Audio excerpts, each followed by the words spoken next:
Ikalimang kabanata. Sina Ananias at Safira. May mag-asawang nagbenta rin ng kanilang lupa.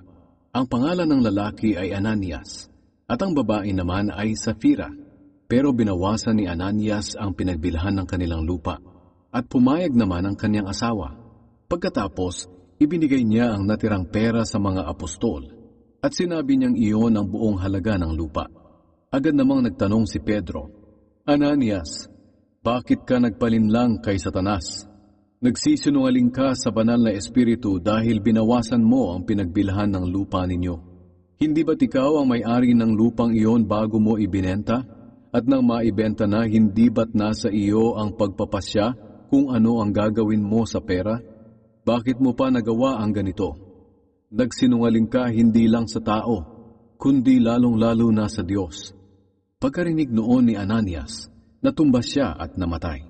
Agad naman siyang nilapitan ng mga binata at binalot ang kaniyang bangkay. Pagkatapos, dinala nila siya palabas at inilibing. At ang lahat ng nakarinig sa pangyayaring iyon ay lubhang natakot. Pagkaraan ng mga 3 oras, pumasok ang asawa ni Ananias. Wala siyang kamalay-malay sa nangyari sa kaniyang asawa. Tinanong siya ni Pedro, sabihin mo sa akin ang totoo. Ito lang ba ang pinagbilhan ng inyong lupa? Sumagot si Safira, oo, iyan nga ang buong halaga. Kaya sinabi ni Pedro sa kanya, bakit nagkaisa kayong mag-asawa na subukan ng Espiritu ng Panginoon? Tingnan mo, nandiyan na sa pintuan ng mga binata na naglibing sa asawa mo, at bubuhatin ka rin nila para ilibing. Natumba noon din si Safira sa harapan ni Pedro at namatay.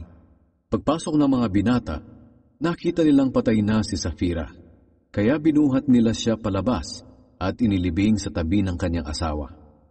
Dahil sa mga pangyayaring iyon, lubhang natakot ang buong iglesia at ang lahat ng nakabalita nito. Mga himala at mga kamanghamanghang gawa. Maraming himala at kamanghamanghang ginawa ang mga apostol sa mga tao. Laging nagtitipon ang lahat ng mga mananampalataya sa balkonahe ni Solomon. Kahit na mataas ang pagtingin sa kanila ng mga tao, ang iba'y hindi nangahas na sumama sa kanila. Sa kabila nito, nadagdagan pa ang bilang ng mga lalaki at babaeng sumasampalataya sa Panginoon. Dahil sa mga himalang ginawa ng mga apostol, dinala ng mga tao ang mga may sakit sa tabi ng daan at inilagay sa mga higaan para pagdaan ni Pedro ay madadaanan sila kahit anino man lang nito. Hindi lang iyan, kundi marami ring mga tao mula sa mga kalapit baryo ang dumating sa Jerusalem na may dalang mga may sakit at mga taong sinasaniban ng masamang espiritu, at gumaling silang lahat. Ang pag-uusig sa mga apostol.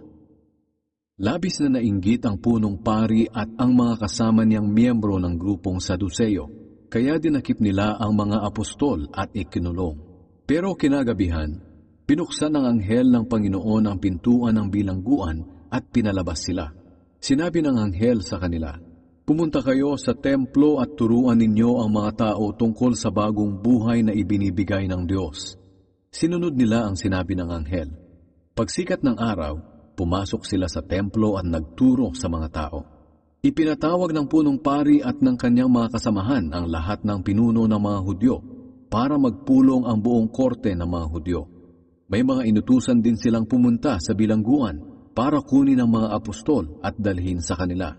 Pero pagdating ng mga inutusan sa bilangguan, wala na roon ang mga apostol. Kaya bumalik sila sa korte ng mga Hudyo at sinabi, pagdating namin sa bilangguan, nakasusi pa ang mga pintuan at nakabantay doon ang mga gwardiya. Pero nang buksan namin, wala kaming nakitang tao sa loob. Nang marinig ito ng kapitan ng mga gwardiya sa templo at ng punong pari, naguluhan sila at hindi maunawaan kung ano ang nangyari sa mga apostol. Nang bandang huli, may taong dumating at nagbalita. Ang mga taong ikinulong ninyo ay naroon na sa templo at nagtuturo sa mga tao. Agad na pumunta sa templo ang kapitan ng mga gwardiya at ang kanyang mga tauhan at muling dinakip ang mga apostol.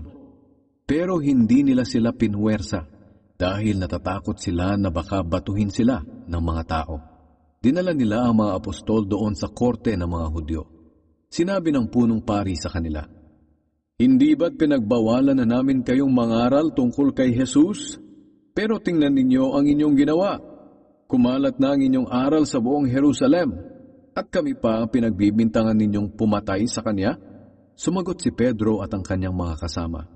Ang Diyos ang dapat naming sundin at hindi ang tao. Pinatay ninyo si Jesus sa pamamagitan ng pagpako sa kanya sa krus, ngunit binuhay siya muli ng Diyos, ang Diyos na sinasamba ng ating mga ninuno.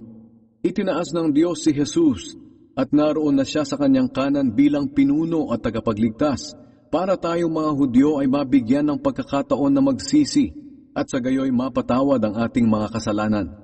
Nagpapatunay kami na ang lahat ng ito ay totoo at ganoon din ang banal na Espiritu na ibinigay ng Diyos sa lahat ng sumusunod sa Kanya.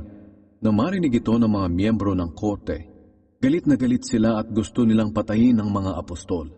Pero tumayo ang kanilang kasamang si Gamaliel, isa siyang pariseyo at tagapagturo ng kautusan, at iginagalang ng lahat. Nagutos siya na palabasin muna ang mga apostol. Nang makalabas na ang mga apostol, sinabi ni Gamaliel sa kanyang mga kasama, "Mga kababayan kong Israelita, isipin ninyong mabuti kung ano ang gagawin ninyo sa mga taong iyan, at baka magkamali kayo. Sapagkat noong araw ay may taong ang pangalan ay Teudas, na nagmalaki na parang kung sino, at may mga 400 siyang tagasunod. Pero nang bandang huli pinatay siya, at ang kanyang mga tagasunod ay nagkawatak-watak, at naglaho na lang ang grupong iyon. Pagkatapos noong panahon ng census, si Judas naman na taga-Galilea ang nakapagtipon ng mga tagasunod, pero pinatay din siya at nagkawatak-watak ang kanyang mga tagasunod. Kaya ito ang masasabi ko sa inyo, pabayaan na lang natin ang mga taong ito at huwag silang pansinin, sapagkat kung ang mga ginagawa at itinuturo nila ay galing lang sa tao, mawawala rin iyan. Pero kung galing iyan sa Diyos, hindi natin sila mapipigilan. Hindi lang iyan, baka lumabas pa na ang Diyos na mismo ang ating kinakalaban. Kaya sinunod ng korte ang payo ni Gamaliel. Ipinatawag nilang muli ang mga apostol at ipinahagupit. Pagkatapos binalaan sila na huwag nang magturo pa tungkol kay Jesus at pinalaya sila. Umalis doon ang mga apostol na masayang-masaya dahil binigyan sila ng Diyos ng pagkakataon na magtiis alang-alang sa pangalan ni Jesus.